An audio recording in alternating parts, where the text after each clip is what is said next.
Hello Yaz in Houston, Texas. Matthew here with freeprescriptionlenses.com, and with the help of my GoPro camera I'm going to show you how I cut prescription lenses for your RayBan 5150 color 2034 in the 50 eye size. Let's go ahead and take everything out of the original packaging as RayBan sends it to me.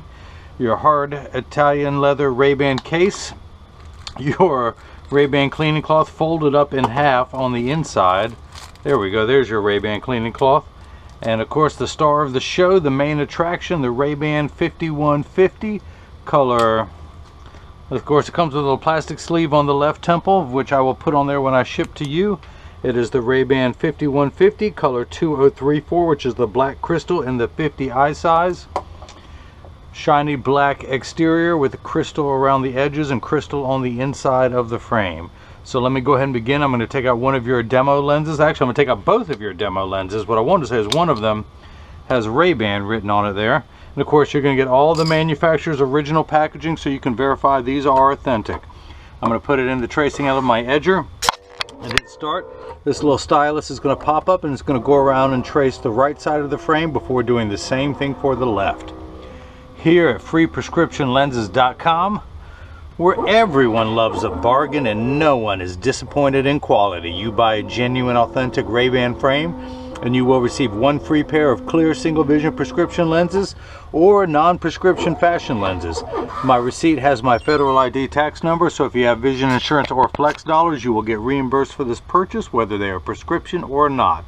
Yes, you are getting prescription lenses. So that is the shape that we will be cutting, only magnified. Let me minify it down to the actual size, that green outline there. Let me move those out of the way. That green outline is the shape we will be cutting. Put that back so I can go to work here in a minute. Go ahead and magnify everything again. I'll go ahead and add your pupillary distance, which is 27.5. I got 55 millimeters. Divided in two is 27.5.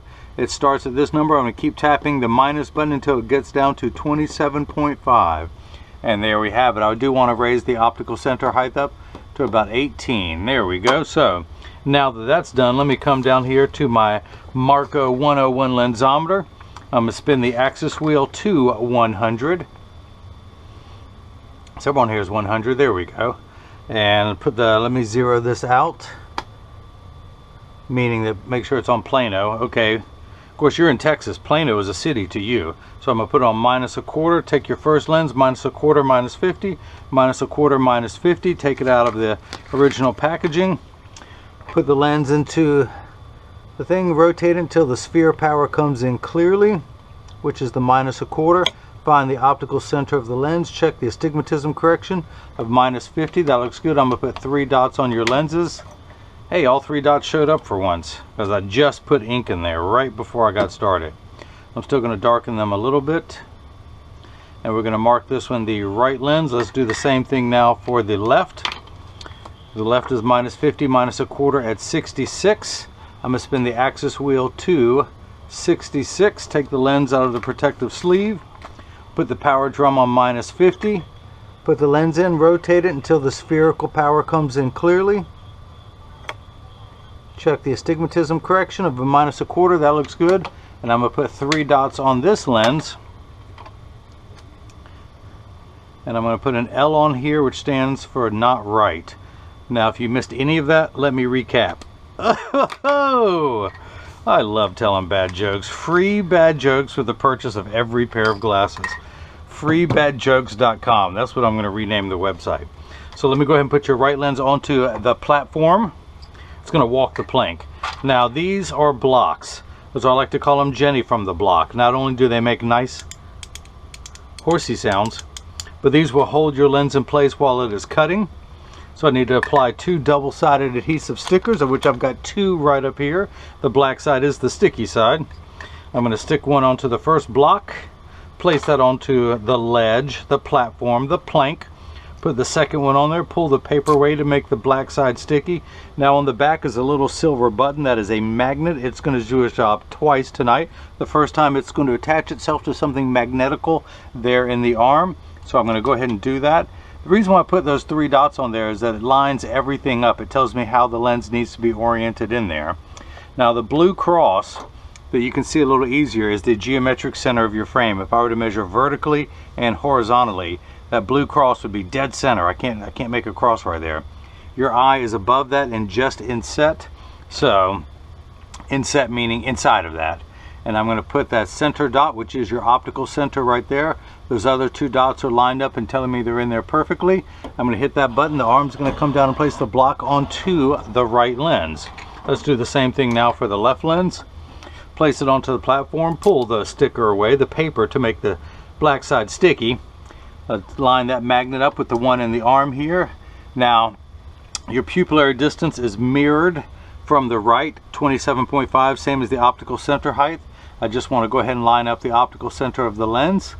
Line up those two dots to tell me that they're in there evenly and they're not off kilter. Hit that button. The arm's going to come down and place the block onto the left lens, the unright lens.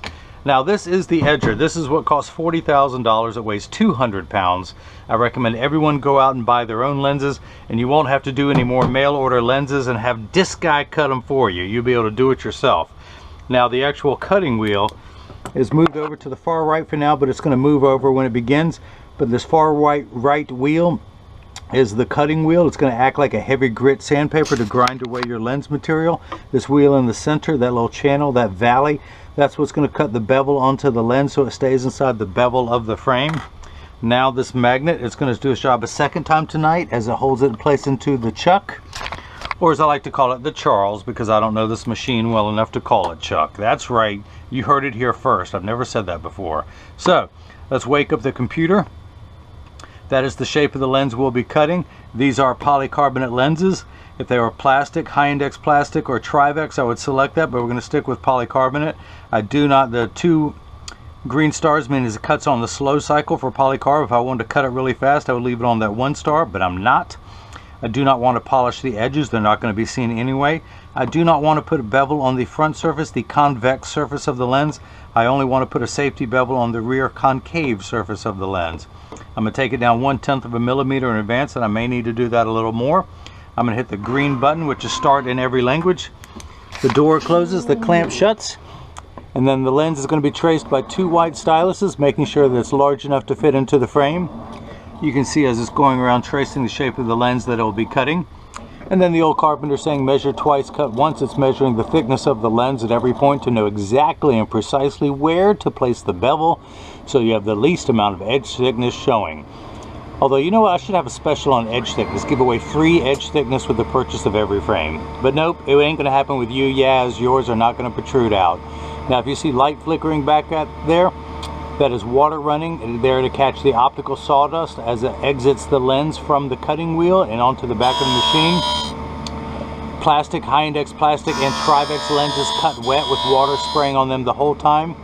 Polycarbonate lenses cut dry. Well, for the last 20 seconds of the cutting cycle, you will see water sprayed onto the lens just to wash away the optical debris that you see beginning to form now. Ooh, that's a good one. That's a good one. When does it fall off? Ah, it just fell off. So your lenses are made out of polycarbonate, as I mentioned. There you have it, polycarb. Polycarb is 40% thinner and lighter than regular plastic. It is virtually unbreakable. It is bulletproof up to .22 caliber, which is important in Texas and Houston, and it should be able to float. That should be the important thing, but I'll get to that in a moment. But it also has 100% UVA and UVB protection built into the lens. We know what the sun's harmful ultraviolet rays can do to your skin. Your eyes are 8 times more sensitive than your skin, so you have permanent sunscreen for your eyes. Unlike the lotions, creams, and sprays that you have to reapply every couple hours in direct exposure to the sun, this is permanent and never needs to be reapplied. Now, just another check and balance system after it's done cutting. It is double checking again where to place the bevel. If you notice, your lens is completely flat at the edges, just like a nickel. If I were to take it out now, it would stand up on the counter on its own. It's now going down into the bevel wheel to get the knife-like bevel placed on there. A very dull knife like me, but a knife-like bevel nonetheless. In fact, when this is done, your lens will be so sharp that you'll be able to cut through a piece of wet tissue, providing that you soak the tissue in a bucket of water overnight and then use your lens and press down with all your might. You might be able to cut through the tissue. So water has begun spraying onto the lens, which reminds me I need to take a bath. It is June after all. You think that I would need to take one by now. But it does that for the last 20 seconds of the cutting cycle. From the foreground into the view comes a lever. At the end of that lever is a little spinning wheel, something you would find at the end of a Dremel tool. That's applying the safety bevel to the rear concave surface of the lens. And that concludes your vocabulary lesson of the day. Now, I do deal with very strong prescriptions all day. There are times where a lens protrudes from the back surface of the lens onto the cheek, and that becomes more critical that is smooth. Now I'm going to open this door with my mind. If you like that, you like that? I know you do. I'll do it again for you. I'm going to grab a paper towel, dry your lens off so it is not slippery. It is never good when you drop a lens on the floor on live TV. In fact, it's never good when no one's looking anyway. So I'm going to tuck the lens in at the outside corner using my thumbs, press down at the nose, it snaps right in. Let's go ahead and start cutting the unright lens. We're going to flip that over to L, which is Latin for not right, just like me. Put the lens into the Chuck, the Charles, the Chucky baby, the Chuckmeister, the Chuck holder, the Chuck E. Cheese of edgers. Okay, I'm running out of material. My witty well has run dry. How about if I just hit the start button? The door closes, the clamp shuts. And just like before, except this is for the very first time, your lens is going to be traced to make sure it's large enough to fit into the left side of the frame. You can see as it's going around tracing that shape. And as always, measuring the thickness of the lens at every point to know exactly and precisely where to place the bevel. So you have the least amount of edge thickness showing, and look at that, no edge thickness. None. Although, Yaz, next time I promise I'll give you some really thick lenses, okay? Alright, so here we have it. Take the block off. We're going to come back down here to the lensometer. I got to grab my flashlight.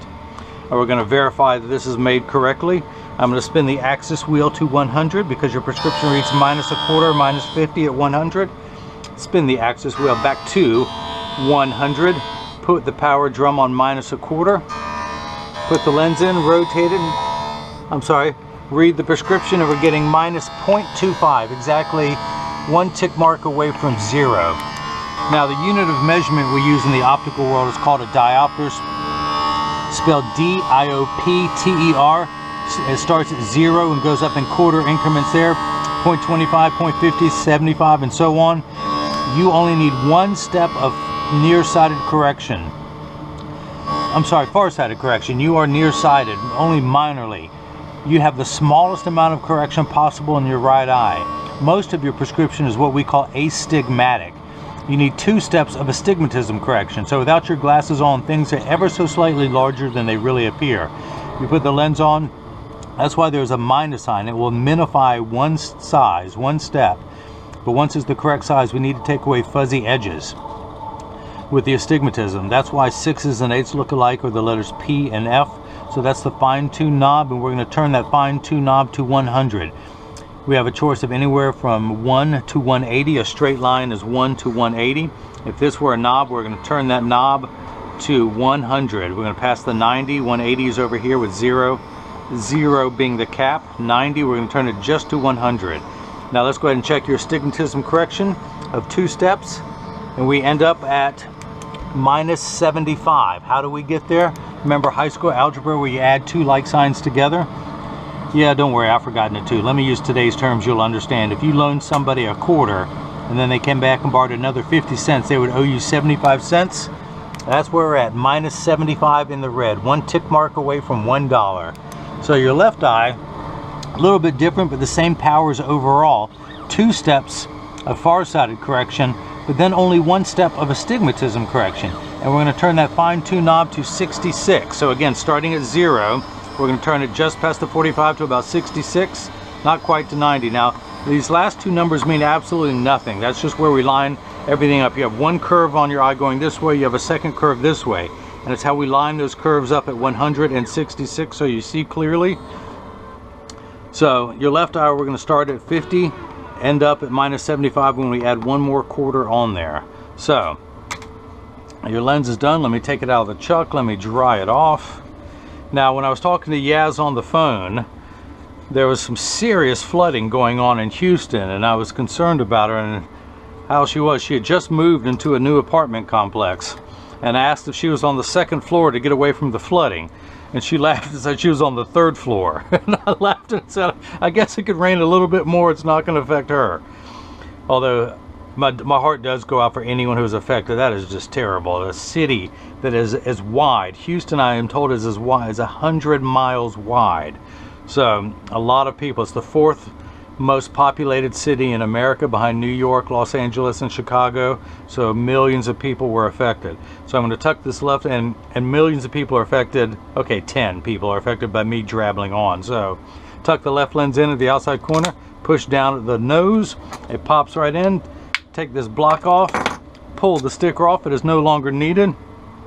Let me go ahead and darken that red dot so you guys can see what I'm doing later. Let me find a pen that works. They never work when you want them to. Okay, there we go. So we're going to turn the fine-tune knob to 66 for your left eye. Put it in over that red dot. Check the power, and we're getting -50, exactly halfway between 0 and 1. Check your astigmatism correction of 1 step, and what do you know? We're back at -75, 1 tick mark away from 1. So that is made perfectly. I couldn't have done it any better if I had done that myself. So your pupillary distance for both eyes is 55. I'm going to turn the card around, place the PD stick of 0 against my left thumb, and when we measure on the left lens, we're getting 55 millimeters, so that is cut perfectly. Now this is the time in every video that as I clean your lenses, I mention that when you get these in the mail, Yaz, there is a small chance that these could fit too loose or too tight. However, there is an 80% chance that one side is going to sit higher than the other. That is because 80% of people have one ear that is higher than the other, and I am no different, and I'll show you in just a moment. I'm part of that 80% club. But because of that statistic, 99% of all optical shops will do free adjustments if you ask them. So just stop by your local optical shop and just tell them if it's too loose or too tight or crooked. It only takes about 30 seconds to a minute to adjust a pair of glasses properly. Hang on, I see a little bit of schwarf on the lens, a little optical sawdust I didn't clean off. Okay. In fact, this would be a good time to field test the premium microfiber cleaning cloth that I will send you. I field test everyone to make sure that it works properly. I cannot be sending out a defective cloth. So if you get this in the mail and it's wrinkled, you know it works. Okay? There, it's been tested. You see those wrinkles? You can thank me later. Hear me now, thank me later. Look, another spot on there. Okay. So, but as I was saying, I'm going to get these in standard alignment, also known as the 3-point stance. The 3 points are 1, 2, and the bottom of the frame being 3. I set them on the counter and press down. There is no wobble. And when I say wobble, I take mine off and press down, and they wobble on the counter, but they sit level on me. For those of you keeping score at home, I'm wearing the RayBan 2132 New Wayfarer in color 789, which is the blue-orange. It's also the punchline. The color code is the punchline of my favorite kids joke. Why is 6 afraid of 7? Because 7, 8, 9. Now, that is a kid's joke. The adult's joke is, why is 6 afraid of 7? Because 7 is a registered 6 offender. Okay, that's enough. Put this down. We'll keep this rated G. So we're going to flip this over, press down. There is no wobble. Close each temple to make sure they overlap perfectly, and they do, that none of the temples are askew like that. Check the tension on each spring hinge. And also, if you're keeping score at home, you will see that my shirt is blue-orange. My shoes, orange, and I had to go out and get blue shoelaces so they would match. And to top it off, blue-orange cleaning cloths in my pocket. You can't do nothing with me. You can't stop me. You can only hope to contain me. I'm so accessorized. Hey, my wife is so jealous when I get up and get dressed. I pick my glasses depending on what pair of glasses I'm going to be wearing. So that's that. Again, I do provide a cleaning cloth. I also provide instructions not only to how to care for your frames and lenses so they will last you for years, but I provide instructions on how to care for both the premium microfiber cloth that I'll be providing you, as well as for your RayBan cloth and your RayBan case, so it will last you for years. I also include a photo request to have your picture on the website. Yaz, I would love to have you modeling your RayBans. You don't have to, but I'm just going to ask. But that's it. If anyone has any questions, just email me at freeprescriptionlenses@gmail.com or simply click the Contact Me button on the website. Yaz in Houston, Texas, a very wet Houston, Texas. I hope you enjoyed watching as I cut prescription lenses for your RayBan 5150 color 2034, which is the black crystal and the 50 eye size. And hopefully everyone else has got a chance to see how I bring that love and feeling back to glasses. Thank you.